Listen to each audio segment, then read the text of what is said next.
Hey everybody, this is Sarah Russell with Ebb and Flow Yoga. I am here for Namaste and Rosé Podcast. We had a great interview with Jack Jones of Yoonit, and we are doing a little sequence for him to go along with that podcast. So let's go ahead and get started, okay? So all you need is your mat today. You can always have some blocks nearby. If you don't have any blocks, you can always use some like a stack of books to help you out, but shouldn't be needed today. So let's get rolling. All right, so we're just gonna go through 5 poses today. We're gonna start on the ground, we're gonna go to standing, and then we're gonna start reclined again, or finish reclined. So from here, we're gonna just start in child's pose. It's a nice, deep, relaxing stretch. So go ahead and walk the arms out nice and long. Press the forehead into the floor.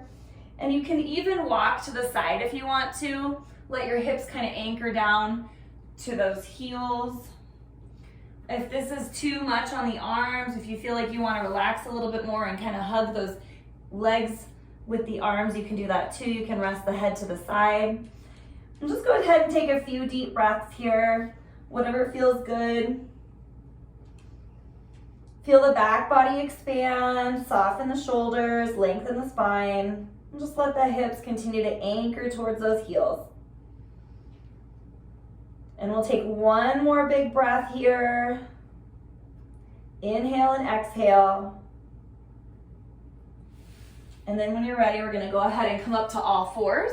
So go ahead and press those knees right underneath the hips, wrists underneath the shoulders, nice long spine. Make sure that you're not drooping the belly here. We're gonna stay a little bit engaged through the core. As you inhale, go ahead and slowly lift the heart, send the tailbone back, and press the sit bones really wide.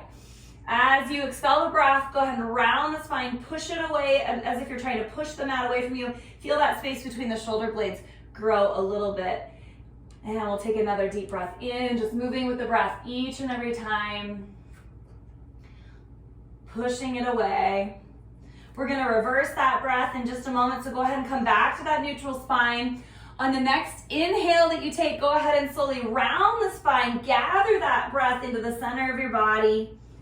And now push the breath away by lifting the heart, lead forward, spread the sit bones really nice and wide. Inhale, gather the breath again, pull that prana in, and then push it away last time.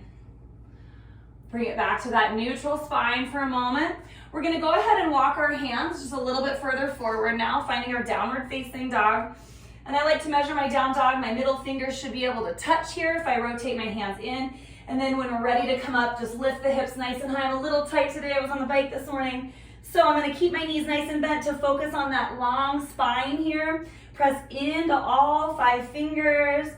And then on the next deep breath, I'm gonna exhale, push my big toes together to touch. Inhale that right leg high. And then slowly step it forward and through. From down dog, we go into that lunge to set up for warrior 2. So drop your back heel. Inhale, windmill those arms up and open.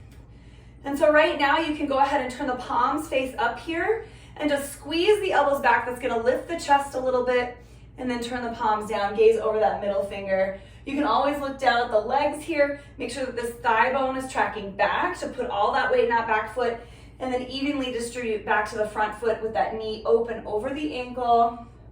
We'll take a couple of breaths here. You can stay here as long as you want. If you're trying to build a little bit of strength, really focus on the torso staying over the hips, anchor into the pelvis a little bit. You can always lift up out of the pose a little bit if that thigh starts to talk to you. We're gonna come back down to downward facing dog. So as you exhale, lower all the way back down, send that leg back to meet the other one. You can bend those knees to keep that spine long. Take a couple of deep breaths in that down dog again.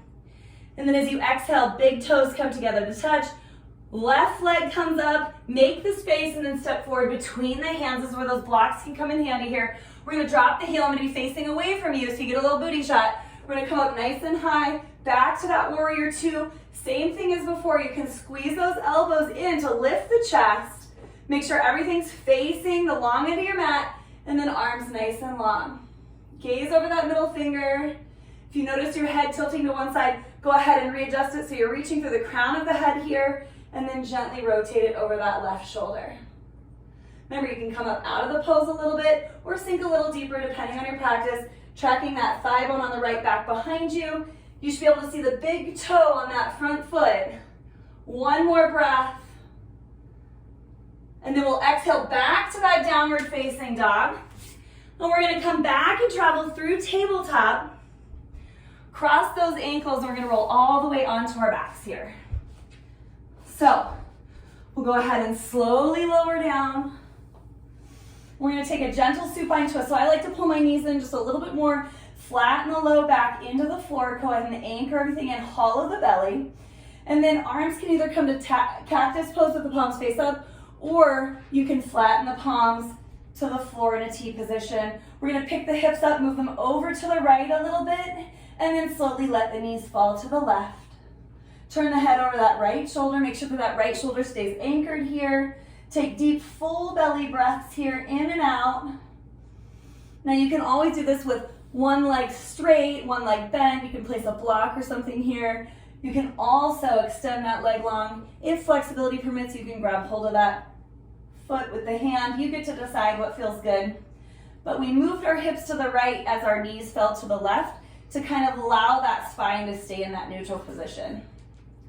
So on the next big breath, inhale back to center. We're gonna pick those hips back up, only this time we're gonna push them to the left, and then slowly set the knees to the right. Turn the head over that left shoulder. Take a couple of deep breaths here. Feel free to close the eyes.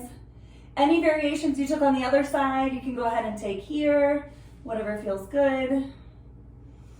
And this is just a nice restorative pose to let the body kind of anchor down, alleviating any tension along the spine with that twist. And then on the next breath, we'll go ahead and bring it back to center. Slowly pick the hips up, reposition everything. And you can take one last deep stretch. We tend to end all of our practices with that Shavasana. So right now, if you want to go ahead and just let the arms rest on the floor, let the feet fall open, you can do that right here. Take as much time as you need in Shavasana. And that was our little unit sequence. You can hear a little bit more about that in the last episode that we had in Namaste and Rosé. Thanks so much for playing along. Bye.